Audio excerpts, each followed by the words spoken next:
Salut tout le monde, c'est Will. Peut-être que certains d'entre vous se souviennent de ma chaîne, et peut-être que beaucoup d'entre vous sont en train de se dire j'étais abonné à cette chaîne déjà. Et de fait, parce que ça va faire 8 mois, peut-être 9, que j'ai pas fait de vidéo, que je n'en fais plus.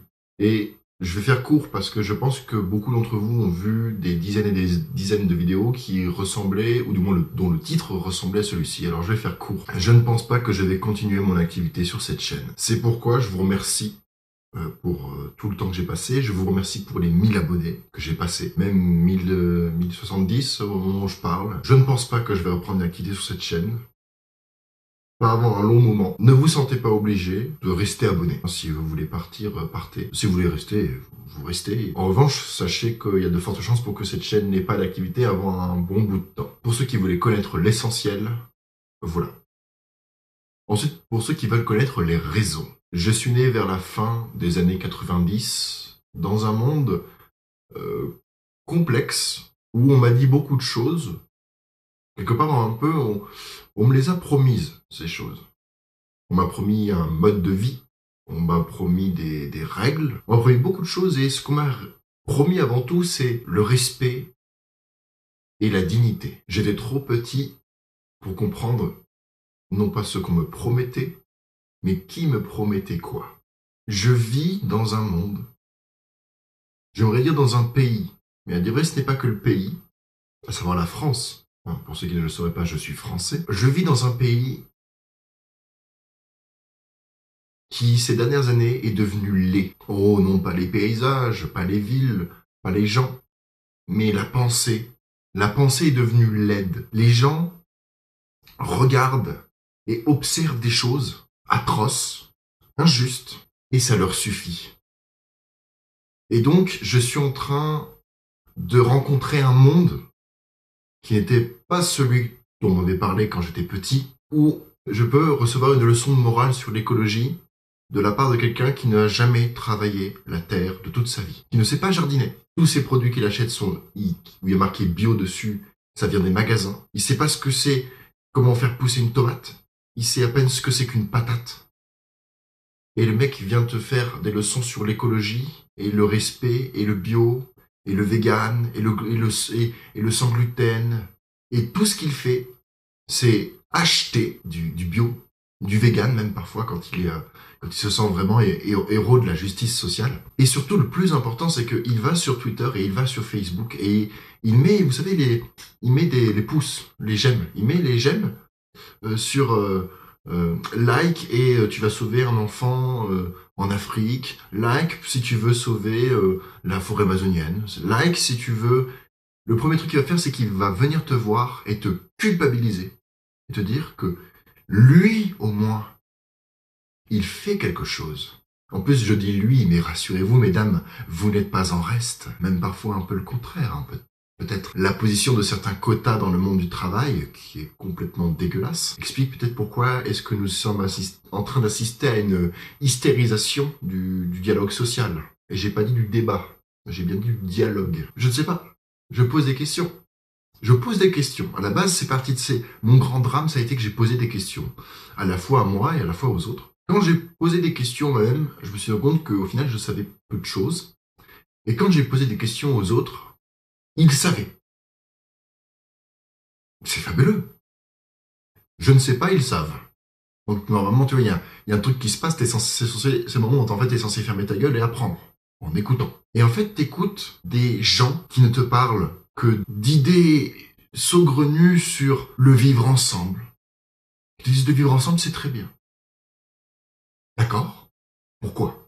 L'immigration, c'est très bien. D'accord. Pourquoi? Les LGBT, c'est très bien. Je n'ai pas dit les homosexuels. J'ai bien dit les LGBT. Les homosexuels ou tous les autres qui sont avec. Je sépare bien l'entité politique, le LGBT, et de l'individu. Ce que les LGBT ne font pas puisqu'ils parlent au nom de tous les homosexuels. Parce que c'est bien connu, tous les homosexuels sont des LGBT. Et c'est marqué dans le titre. L, lesbienne, G, gay, B, bisexuel, et T, transsexuel, et P pour pédophile. Donc, quelque part, logiquement, ils sont les LGBT. Comment est-ce qu'un gay, comment est-ce qu'une lesbienne ne pourrait pas être LGBT? Il y a son nom dedans. Bon, je vous passe les détails, retenez juste ceci. Je ne cherche pas à vous convaincre de quoi que ce soit, à vous dire ce que vous devriez penser. Je suis en train de vous expliquer pourquoi est-ce que je n'ai plus la force, de vous parler de quelque chose qui me passionnait et qui me passionne encore. Parce que autour de moi, je vois du lait. Je vois des gens qui font des leçons de morale aux autres alors qu'ils ne savent rien. Je vois des gens qui prétendent, discuter alors qu'en vérité, ils ne sont que dans la chasse à la sorcière, le néo-macartisme si vous préférez. C'est-à-dire qu'il y a des gens dans ce monde, dans notre pays en l'occurrence, qui ont prévu de le détruire pour en reconstruire un nouveau derrière. Parce que ce sont des gens qui sont convaincus de la possibilité d'avoir une société post-oppressive, post-raciste, post-stigmatisante, post-mon cul sur la commode-ophobe.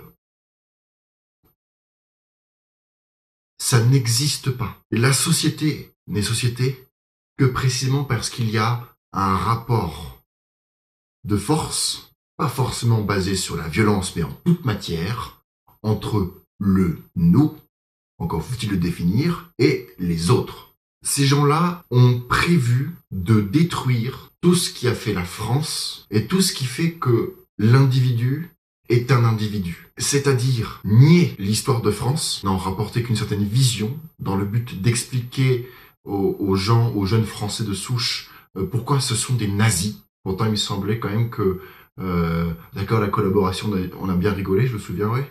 Mais il me semble quand même que les royalistes français ont été les premiers et les seuls à s'être lancés dans la résistance. Au début. C'est qu'en 42 que les communistes sont arrivés. Mais le français a toujours une tradition de ne s'aimer que lui-même. On a traditionnellement jamais vraiment saqué la perfide Albion, et de même que Angela Merkel avec ses grosses saucisses et ses bières, même si on apprécie les saucisses et les bières, et ben on n'apprécie pas la grosse Angela Merkel, ni même le petit moustachu, voilà, qui a toujours le bras levé parce qu'il a une tendinite ici. Vous appelez ça il faut déconstruire, il faut interroger nos stéréotypes, il faut s'interroger, mais s'interroger, ça sert à apporter une réponse. Et votre réponse à vous, c'est de dire que tous ceux qui ne sont pas d'accord avec vous sont des nazis. Vous nous faites chier. Dans le pire des cas, quand tu prends la parole, la moitié de ce que je viens de vous dire, aux yeux de ces gens-là, ils vont réouvrir les procès de Nuremberg juste pour moi. Il y a des gens dans ce monde qui ont prévu de détruire ce qu'ils appellent des stéréotypes au profit de quoi? Au profit du marché. Et que quelque part c'est génial parce que si demain toi tu crèves, ok d'accord t'as tes proches qui vont pleurer, mais comme tu es interchangeable, puisqu'il n'y a pas de différence entre les hommes et les femmes, eh bien on peut prendre n'importe qui, parent 1 ou parent 2, et le mettre à ta place. Nous allons vers une société qui va progressivement commencer à nier la liberté d'expression avec toutes les aberrations qu'elle comporte, à nier non pas l'individualisme, mais l'individu. Nous allons vers une société où nous allons nous empêcher nous-mêmes de penser certains mots par peur de prendre la parole. Combien d'entre vous, qui m'écoutez, êtes capables de faire ce que je suis en train de faire? Et attention, ce n'est ni une provocation, ni une incitation à le faire. Je suis en train de vous poser une question. Admettons que vous n'en pensiez même pas un seul mot. Est-ce que vous êtes capable de dire, face à une assemblée, face à un groupe, face à Internet, de dire ce que je viens de dire? Même si vous ne le pensez pas, même si vous n'êtes pas d'accord avec moi, est-ce que vous en êtes capable? Pourquoi? La réponse que vous avez trouvée, quelle qu'elle soit, pourquoi? Et je m'adresse dans un dernier temps à des gens qu'on appelle parfois un peu à tort, mais le propos n'est pas là, les PNJ. Oui, bah pourquoi pas, ouais, ça me dérange pas. C'est ça, un PNJ. Si vous avez regardé jusque-là, voici ce que vous devez retenir de cette vidéo. Je refuse l'humilité qui consiste à dire « Oh, moi je vois des choses laides, mais ça ne me touche pas. » Si on est relativement généreux, et je m'excuse de vous interrompre, si on est relativement généreux, de quelque part, à tort ou à raison, n'est-ce pas, on passe obligatoirement par des moments de colère. Et quand on n'est pas en colère, c'est qu'on est tout seul.